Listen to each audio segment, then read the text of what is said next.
show is migrations, and I'm a South African born and raised, and somebody who has experienced migrating and migrated to several countries.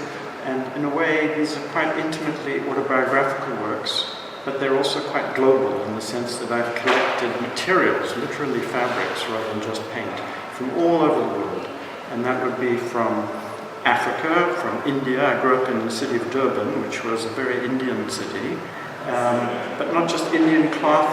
I spent years in France accumulating old European handmade laces and garments and things that were very intimate to particular persons. And I've kept their handiwork involved in these surfaces, which are made up of many layers, so that these are archaeological works. Some of them are 9 layers deep.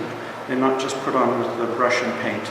They're actually fabricated. And one of the elements of that is I've collected cloth which I also put through an old manual typewriter and have typed out language that has mattered a great deal to me over the years. And so the words have migrated into these paintings, just as these materials have migrated into these paintings. And they are new gathering places where they can live in a kind of coexistence that they couldn't live in before. So there's an international gathering in these works, even while they are very African, both in feel, in the sort of strength, and my recollection of art being something more than just aesthetic. It's something that is ceremonial, it's ritual, it does a certain work in the material world and in the spirit world. And so that's some of the background to what's led to this show. Lovely. As I'm a fashion stylist, outside of this, I'm very intrigued by your work. Always, I love it. So I'm intrigued by the choice. So when you pick up a piece of fabric, material, what makes you go, yes, this is going into the print, this one isn't? Yes. What's both sides of the coin for that? Yes. So I would say that instead of my choosing the materials, they choose me.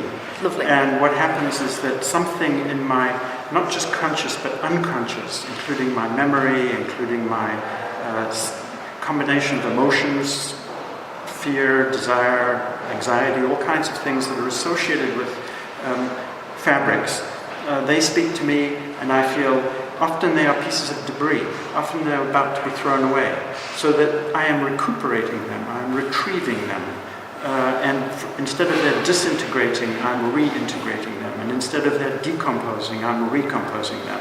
So they have to be pieces that seem fragile in some sense, distressed, pieces that have undergone a kind of ordeal or a history, which I will then add to by typing on them, by tearing them, by burning them, in fact, as parts of these have been burned, as if the paintings have all survived, as if they've gone through a kind of ordeal, and they are now a trace that is very tough, not just beautiful, but resistant.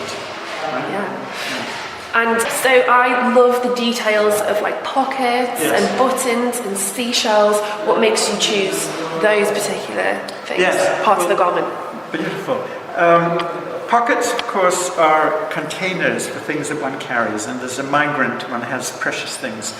Pockets are often over one's heart, and I've carried these things in my mind, close to me, and sometimes they're hidden, sometimes they're secret. And so I wanted to include the container, the pocket, as well as the sense of the contents that might not be visible but are hidden, you know they're there. And buttons, it's as if this whole painting is a kind of garment, a vestment that you can imagine unbuttoning, and then what's below it, what's the body below the dress, and also the buttons inevitably make you think of the fingers, and that gives you the intimacy with the person who might have used them, to button them, to unbutton them, and that also gives you the feeling that there's depth. In other words, these are paintings which are very vivid and active on the surface, but they're many layered, and I'm trying to evoke what's behind the buttons, behind the pockets. And the last element you mentioned, seashells. I love shells. Seashells, and of course seashells are these extraordinary little echo chambers which the ocean has miraculously crafted into very often corrugated forms. The kinds that I use are scallop-shaped, and so that the shape of the shells mirrors graphically what else is occurring in the painting, with the use of lines, the use of corrugated cardboard, the use of other materials, and then the notion that a shell is a remnant, but it has a cavity and it contains all kinds of resonance. And so, since these paintings are soundscapes imaginatively for me, just as they are landscape, touchscapes, timescapes, they are in a way shells of a much larger element like the ocean. Lovely, what a lovely answer. And then lastly from me, you were a poet. Yes. And you still incorporate your poetry into these works, right? Yes. So can you talk me through that process and why you do that? Well, that was a large transition. I did publish 6 books of poetry and was very interested in that as my primary artistic medium. But about 20 years ago, migrated, to use the word of the show, into making exclusively visual art. And I don't write anymore. But indeed, there is a lot of writing in these. And the texts are not exclusively my own. And they're not my own poetry. They might be my own thoughts about what it is that I'm transcribing from historical sources, from Red Cross reports, from political constitutions, the new South African Constitution, for example, texts drawn from people like Kafka or Virginia Woolf that I've woven in to the overall matrix, the great net that these large paintings tend to include.